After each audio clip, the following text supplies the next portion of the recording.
Human negative ఎమోషన్స్తో curses manifest అయ్యే modern Japan. Cursed ఎనర్జీని ultimate పవర్గా భావించే జూజుత్సు society.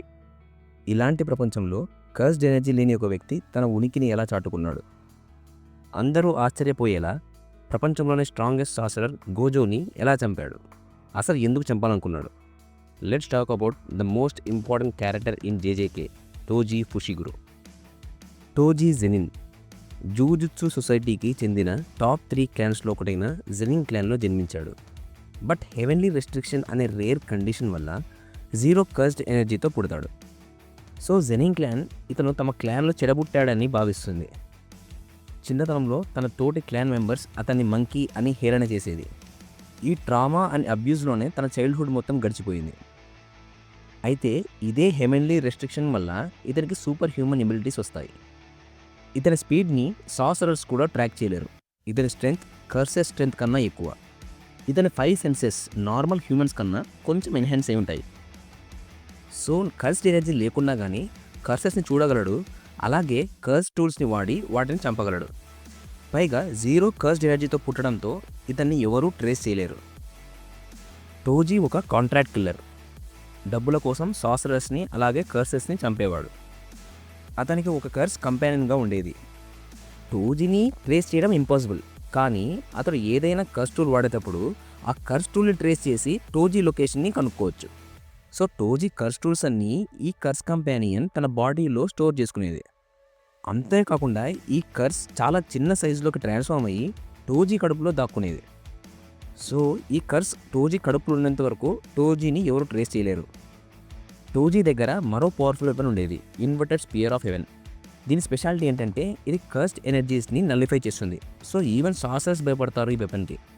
టోజీ super human abilities and inverted spear of heaven వల్ల చాలామంది powerful టార్గెట్స్ని చంపగలిగాడు. అలా అతనికి ద సాసరర్ కిల్లర్ అనే పేరు వచ్చింది.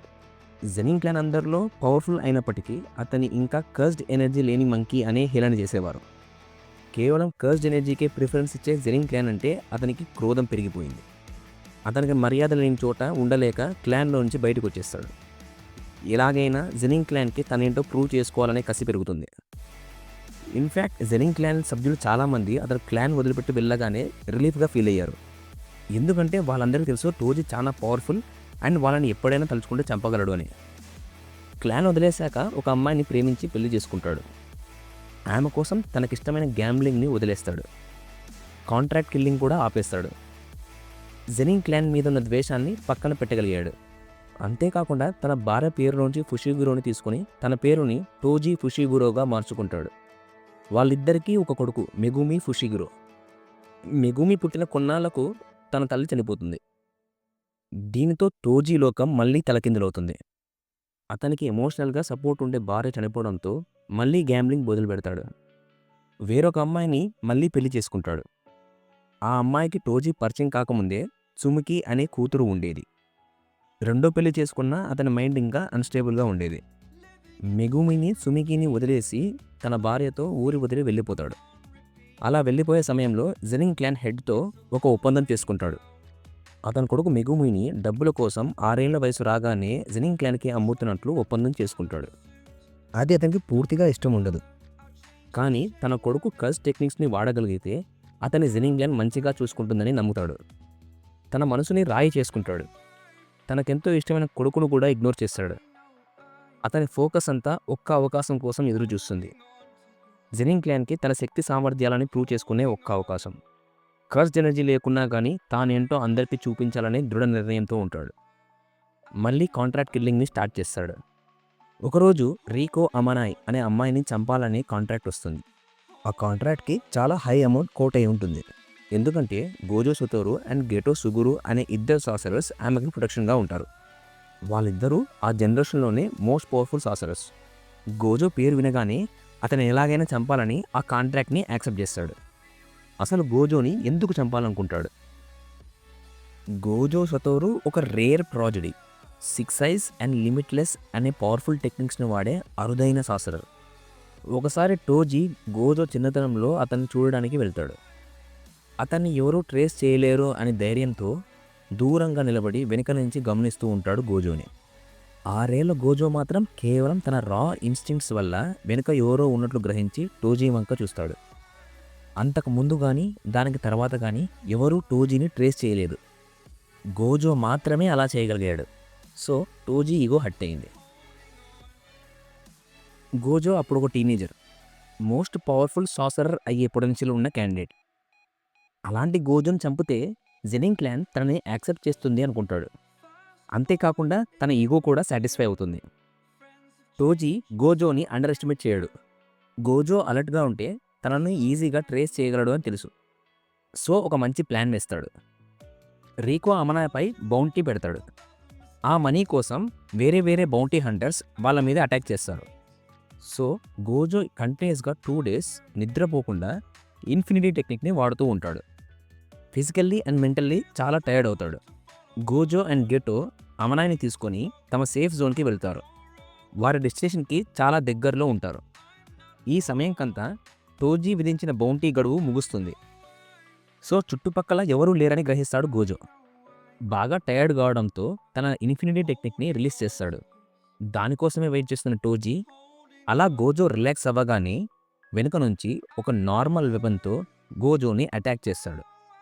గోజో ఇన్స్టింక్ట్స్ కూడా డల్గా ఉండడంతో అతన్ని గ్రహించలేడు. టోజీ సక్సెస్ఫుల్గా వెనుక నుంచి గోజోని పొడుస్తాడు. అది సర్వైవ్ అయినప్పటికీ టోజీ స్పీడ్ అండ్ రిఫ్లెక్స్ని గోజో నమ్మలేకపోతాడు. తన మీద కాకుండా అమనాయ్ మీద అటాక్ చేస్తాడేమో అన్న కన్ఫ్యూజన్లో ఉన్న గోజోని టోజీ మరోసారి వెనుక నుంచి అటాక్ చేస్తాడు. ఈసారి నార్మల్ వెపన్ కాకుండా ఇన్వర్టెడ్ స్పియర్ ఆఫ్ హెవెన్ని వాడతాడు. సో అది గోజో ఇన్ఫినిటీ టెక్నిక్ని నెగేట్ చేసి గోజో గొంతులో దిగుతుంది. మరిన్ని కన్సిక్యూటివ్ అటాక్స్తో గోజోని అక్కడికక్కడే చంపేస్తాడు. తరువాత గెటో కళ్ళ ముందరనే అమనాయని చంపేస్తాడు. గెటో ప్రతీకారం కోసం పోరాడిన అతన్ని కూడా చాలా ఈజీగా ఓడిస్తాడు. అలా తన పని అయిపోగొట్టుకొని కాంట్రాక్ట్ మనీ కలెక్ట్ చేసుకొని తిరిగి వెళ్తుండగా గోజో తనకు కళ్ళ ముందర సజీవంగా కనిపిస్తాడు. గోజో తను చనిపోయే ముందు తన శక్తినంతా డిఫెన్స్ మీద కాకుండా రివర్స్ కర్స్ టెక్నిక్ అంటే హీలింగ్ టెక్నిక్ మీద ఫోకస్ చేసినట్టు చెప్తాడు. నిజానికి గోజో ఆ టెక్నిక్ ముందెన్నడూ వాడలేదు. కానీ చావు తన కళ్ళ ముందు ఉన్నప్పుడు ఆ టెక్నిక్ని కరెక్ట్గా వాడగలిగాడు. సో కంప్లీట్గా హీల్ అయ్యి తిరిగి బతికి వచ్చాడు. టోజీ గోజోని 2 భాగాలుగా చేసుంటే అలా జరిగేది కాదు. అయినప్పటికీ టోజీ గోజోని రెండోసారి చంపగలను అని చాలా కాన్ఫిడెంట్గా ఉంటాడు. తన కంప్లీట్ స్పీడ్ అండ్ స్ట్రెంగ్త్తో గోజోని అటాక్ చేస్తాడు. గోజో అన్ని టెక్నిక్స్ తెలియడం వల్ల అతన్ని ఇంకోసారి మళ్ళీ చంపగలను అనుకుంటాడు. గోజో మాత్రం ఒక హై స్టేట్లో గాల్లో తేలుతూ కనిపిస్తుంటాడు. తనకు రాని రివర్స్ కర్స్ టెక్నిక్ని ఇప్పుడు మాస్టర్ చేశాడు. ఇప్పుడు గోజో 6 ఐస్ని లిమిట్లెస్ టెక్నిక్ని కంప్లీట్ ఎఫిషియన్సీతో వాడగలడు. తన ట్రూ పొటెన్షియల్ ఎసెన్స్ని ఫస్ట్ టైం చూశాడు. అతనికి ఇప్పుడు ప్రపంచం ఒక కొత్త కోణంలో కనిపిస్తుంది. ఇది చూసిన టోజీకి ఒక చిన్న డౌట్ వస్తుంది. అయినప్పటికీ ఇప్పుడు గోజోని చంపితే జెనింగ్ క్లాన్ అతన్ని యాక్సెప్ట్ చేస్తుంది అనుకుంటాడు. ఆ నిమిషంలో గోజో తన క్లాన్లో అతి కొద్ది మందికి తెలిసిన హ్యాలో పర్పుల్ అనే టెక్నిక్ని వాడి టోజీని చంపేస్తాడు. చనిపోయే ముందు తను తీసుకున్న నిర్ణయాల మీద అసంతృప్తి వ్యక్తం చేస్తాడు. గోజో తన చివరి కోరిక గురించి అడగగా టోజీ తన కొడుకు మెగుమి గురించి చెబుతాడు. మెగుమిని జెనింగ్ క్లాన్కి అమ్మేసినట్టు చెబుతాడు. మెగుమి విషయంలో గోజోని తనకు చేతనైనది చేయమని అడుగుతాడు. అలా తన అసంతృప్తిని వ్యక్తం చేస్తూ కన్ను మూస్తాడు. దీని తర్వాత గోజో చాలా మారిపోతాడు. తన టెక్నిక్స్ని ఫుల్ పొటెన్షియల్లో వాడటం నేర్చుకుంటాడు. ప్రపంచంలోనే స్ట్రాంగెస్ట్ సాసరర్ అవుతాడు. ఎంత స్ట్రాంగ్ అంటే ప్రపంచంలో అందరూ సాసరర్స్ ఏకమైనా అతన్ని ఓడించలేరు. కొంచెం సిచ్యువేషన్స్ని సీరియస్గా తీసుకోవడం స్టార్ట్ చేస్తాడు. ఇలా టోజీ గోజోని స్ట్రాంగెస్ట్ సాసరర్ అవ్వడానికి హెల్ప్ చేస్తాడు. గోజో తాను ఇచ్చిన మాట ప్రకారం మెగుమికి మెంటర్ అవుతాడు. తన ప్రొటెక్షన్లో ఉంచుకుంటాడు. సో జెనింగ్ క్లాన్ మెగుమిని డిస్టర్బ్ చేయదు. అమనాయ్ చనిపోయాక కొంతమంది నాన్ సాసరర్స్ ప్రవర్తన వల్ల గేటో డిప్రెషన్లోకి వెళ్తాడు. అసలు ప్రపంచంలో నాన్ సాసరర్సే ఉండకూడదనే అభిప్రాయానికి వస్తాడు. కొంతకాలం తర్వాత ఒగామి అనే సాసరర్ తన కర్స్ టెక్నిక్ని ఉపయోగించి తన గ్రాండ్ సన్ బాడీలోకి టోజీ సోల్ని సమ్మన్ చేస్తుంది. యూజువల్గా ఇలా సమ్మన్ చేసిన తర్వాత ఆ సోల్ని ఒగామి కంట్రోల్ చేయగలదు. కానీ టోజీ విల్ చాలా స్ట్రాంగ్గా ఉంటుంది. సో ఆ కంట్రోల్ని ఓవర్ రైడ్ చేస్తాడు. ఇలా తిరిగి వచ్చిన టోజీ తన కంటి ముందు కనిపించే వాళ్ళందరినీ చంపుకుంటూ వెళ్ళాడు. డాగాన్ అనే స్పెషల్ గ్రేడ్ కర్స్‌ని చంపుతాడు. ఆ తర్వాత తన కొడుకు మెగుమి ఫుషిగిరోతో ఫైట్ చేస్తాడు. బట్ టీనేజర్‌గా ఉన్న మెగుమిని గుర్తుపట్టలేడు. మధ్యలో డౌటొచ్చి అతని పేరడుగుతాడు. మెగుమి ఫుషిగిరో అని చెప్పగానే అతన్ని గుర్తుపట్టి జెనిన్ క్లాన్‌లో తన కొడుకు లేడని, ఫ్రీగా ఉన్నాడని సంతోషపడతాడు. జెనిన్ కాదా అంటూ ఒక చిన్న నవ్వు నవ్వి తనను తాను పొడుచుకొని చనిపోతాడు. ఈసారి టోజీ పీస్‌ఫుల్‌గా చనిపోతాడు.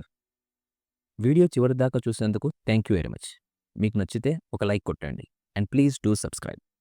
మీ ఒపీనియన్స్‌ని కింద కమెంట్స్‌లో మెన్షన్ చేయండి. మరో కొత్త వీడియోతో మళ్ళీ కలుస్తాను.